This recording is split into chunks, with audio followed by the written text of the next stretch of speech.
गुरुदेव कहते हैं कि हर घटना पहले सूक्ष्म जगत में घटती है और फिर स्थूल जगत में प्रकट होती है। तो क्या यह संभव है कि युद्ध स्थूल जगत में आने से पहले ही सूक्ष्म जगत में शांत हो जाए? यदि हाँ तो कैसे?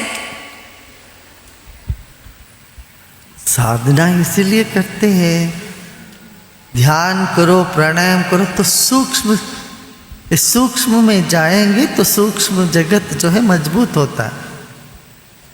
स्थूल जगत तो खोखला है, स्थूल जगत उससे मजबूत है। देखो तुम्हारा जो जीव है, जीव तो दिखता नहीं है, ये तुम्हारा मन दिखता नहीं, पर उसी से तो चलता है शरीर। शरीर दिखता है मगर शरीर को चलाने वाला जो है मन, वो दिखता नहीं, वो चलाता है। इनका जोड़ी पता है कैसा है?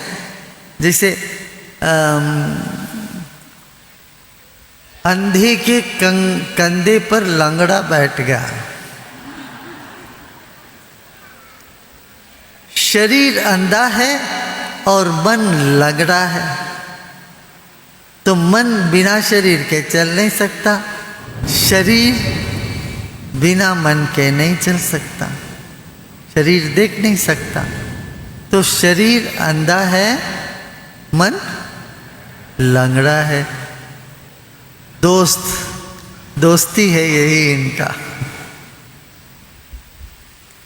वो देखा ना तुम लोगों ने दोस्त, पुराना एक मूवी आया था, ब्लैक एंड वाइट, एक सिनेमा था क्या, दोस्त था ना, दोस्ती क्या था उसमें, दोस्ती। हाँ, उसमें गाना भी कुछ ऐसा है।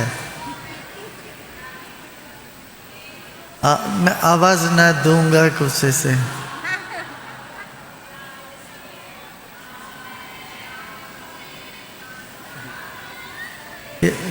भक्ति का ही गाना है वो।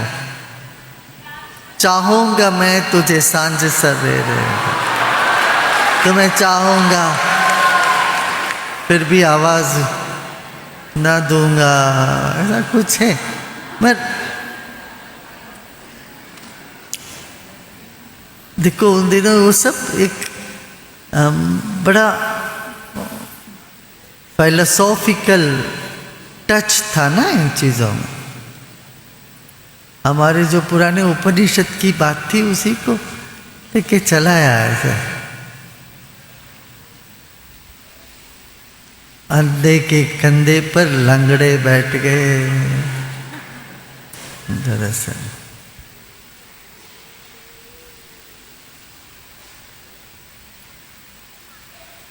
हाँ। गुरुदेव, शादी में तो सारा काम दुल्हन वालों का ही होता है। आप कहते हैं कि आप दूल्हे की साइड से हैं, तो एक साधक, सेवक और भक्त को किस साइड शामिल होना चाहिए?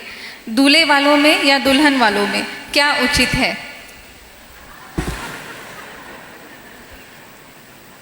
प्रकृति में जो उलझा रहता है वो दुल्हन वाला है, परमात्मा में जो लगा रहता है वो दूल्हे का है।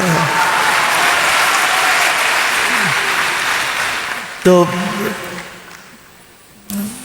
वो दूल्हे वाले क्या करते हैं, बारात लेके आते हैं, खा पी के सब लेके चल पड़ते हैं। ऐसे ही इस दुनिया में सब आए हैं, यहाँ पर मौज करो, मस्ती रहो, अपना निकल पड़ो यार से। तो परमात्मा के साथ लगो तो दूल्हे, और प्रकृति के साथ लगे रहो तो रहता है। 3 गुण में उलझे रहते हो फिर तो चलता है, सतुगुण, रजोगुण, तमोगुण, कभी कुछ कभी कुछ कभी कुछ।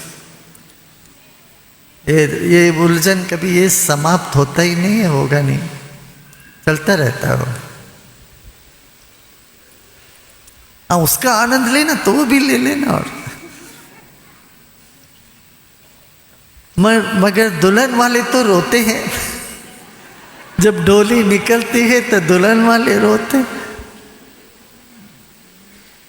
नहीं, विदा करना पड़ता है उनको। दूल्हे वाले तो लेके चलते रहते हैं मौज में, आनंद में।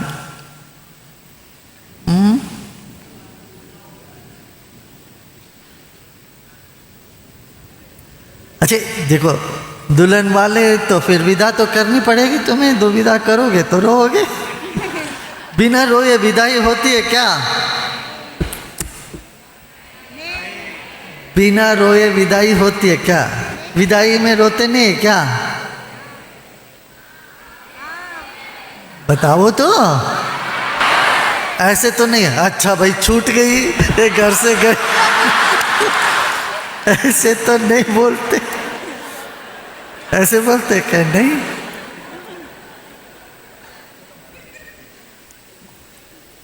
तो तुम लोग तय कर लो, दोनों अच्छे हैं, दोनों की जरूरत है। मान लो सिर्फ दूल्हे के पक्ष के ही हो गए सारे, वहाँ दुल्हन वाले कोई नहीं है, कुछ नहीं, तो फिर ड्रामा खत्म, कुछ होगा नहीं। नहीं, अच्छा है दोनों। आप जो चाहे सो आप अपना लो। अब दुल्हन के पक्ष में हो तो भी ठीक है, दूल्हे के पक्ष में हो तो भी ठीक। मौज करो। अच्छा, अब दूसरा वो इंस्टॉलमेंट, बारिश आने से पहले अपना जाके एक भोजन वोजन कर लो। कुछ लोग तो अभी गीले हो, कपड़ा अपना बदल के खा पी के फिर सो जाइए सब लोग अच्छे से, है ना?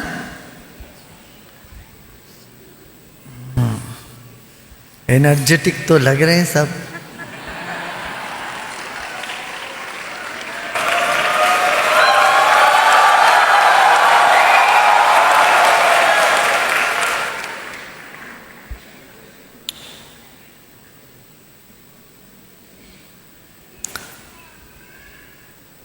आपका क्वेश्चंस है ना, तो आप लिख के यहाँ बास्केट रहेगा उसमें डाल देना।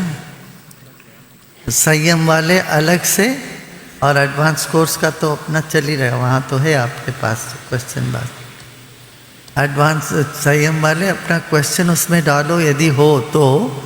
अभी तक तो कोई प्रश्न तो होना नहीं चाहिए, हो तो उसको फाड़ चीर के सब फेंक देना।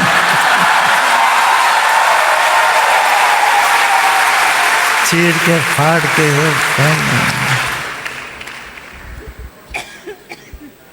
यही बात है, मुख्य बात यही है।